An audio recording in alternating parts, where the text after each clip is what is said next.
do më Kelimendi ishte në balë tyne, thoke popullin nuk janë të pafajshëm, ju s'kini gjë me popullin, për iftar dini se është iftari. Kur t'i bi komunës për syfir dini se është syfiri. Ishim të rrethuar nga ushtarë serb, cilët ishin me armë tranda, edhe e kam pamen shumë qartë për shkak që në atë kohë flitej për një njësit shumë brutal. Gjithashtu na tha që prifti pati sukses dhe që jemi të lirë. Don Kelmendin e kujtojmë si një njeri turt, një njeri punëtor, një mështar i cili gjithë jetën e tij e ka shkri në shërbim të besimtarve, por edhe në shërbimin e popullit, duke i shërby popullit dhe duke i shërby Zotit. Sigurisht e kena prit shumë keq, sepse në fakt as s'kam dëgjuar që këto ditëve të fundit ka qenë i smur, dhe kur në mëngjes e morëm lajmin,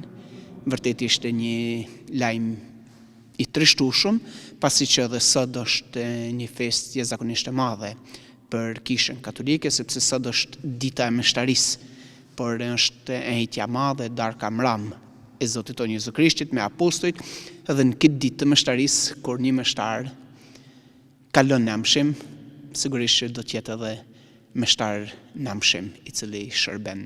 Ajo çfarë dëgjojmë nga besimtarët, ajo çfarë dëgjojmë jo vetëm nga besimtarët, por nga të gjithë ata që kanë njoft Don Kelmendin, ka qenë një njeri i cili i ka dashur të gjithë, i ka mbrojtur të gjithë, pavarësisht çfarë feje, pavarësisht çfarë kombi, por të gjithëve i ka pranuar këton, i ka mbrojtur dhe ka dalë para gjithëve vetëm e vetëm për me mbrojtë popullin shqiptar. Me pikëllim të thellë kemi prit të qenë se ka kontribuar shumë, sidomos fjalën e kemi për gjatë kohës së luftës, ku ai është përgjegjës për tërë popullin e fshatit, edhe të rrethinës së fshatit, plus refugjatët që na kanë ardhur nga ana e Drenisë dhe fshatrave tjera për rreth. Ishte koha se u prit që çdo gjë atë që do të ndodhte prej forcave serbe, dhe na kështu si fshat shumica morëm vendim që të bashkohem këtu si pikë bashkimi i gjithë popullit. Këtu dhe jemi ardhur në Kishë. Këtu jemi bashku, kështu që kemi kaluar për atë periudhë kuptohet vështirë, por bashkë këtu e kemi kaluar, nuk kemi shpërnda në atë kohë.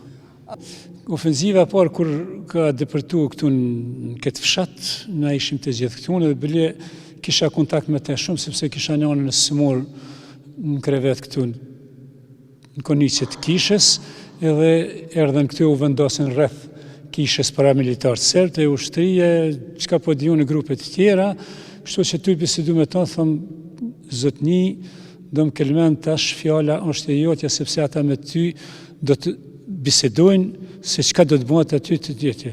Edhe kështu që e thirrën zotnin të dera Kishës, këtu të dera oborit, në të vërtet, e thirrën, bisedojnë me te, pas disa minutave, naftoj, po thonë që të gjithë duhet me lëshu e Kishën, në dalë për jashtë na. Por ishte kohë e mirë, ashtu kështu, edhe vendosim aty, ata nishin me u vërsul kapak, do më Kelmendi ishte në balë tyne, thoke popullin nuk janë të pafajshëm, ju s'kini gjë me popullin, edhe në atë mënyrë që ai ka qenë bari i këtij populli.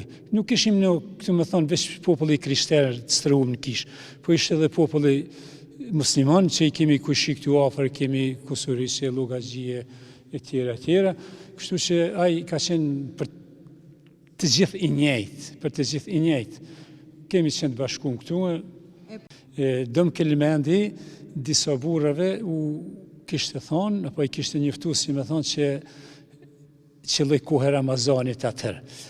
Thotë kur t'i bi unë këmbanës për iftar dini se është iftari, kur t'i bi komunës për syfir dini se është syfiri, kështu që s'kam tjetër rrugdale me ju njoftue, do thotë sipas orës që ishte koha i Irake. Këtu ura dhe në synë këtyne serve që ti je ka jep shenjë muslimanëve, po të regon kur është iftari, kur është syfiri, thotë jo, thotë kjo është shenjë e Kishës, kumbana e Kishës është kjo.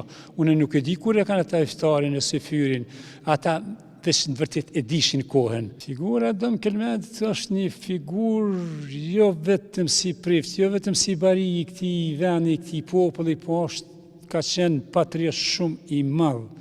Ka qenë, nuk ka shërbi vetëm fesë, si me thonë këtu, po ati ka interesu vetëm si popull shqiptar. Edhe më kujtohet se ishim ajo pamja që ishim të rrethuar nga ushtar serb, cilët ishin me armë tronda, edhe e di e kam pamjen shumë qartë për shkak që në atë kohë flitej për një njësit shumë brutal që kryen krimet e tmerrshme, edhe që ju referoheshin me ata me shami.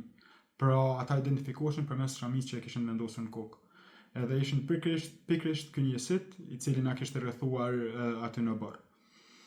Edhe e di panikun brenda, edhe frikën për shkak se na u kishte thënë se do të na vrasin. Por pavarësisht kësaj e kishim një shpresë të vogël për shkak që na u tha edhe se po zhvillohen disa negociata për lirimin tonë.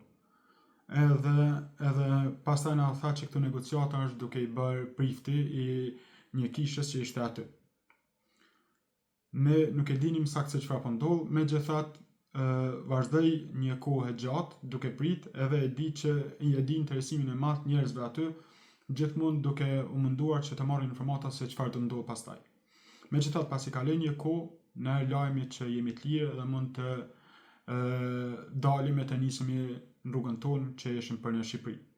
Dhe gjithashtu na tha që prifti pati sukses dhe që jemi të lirë. Pra arriti sukses në këto negociata me ushtrinë serbe.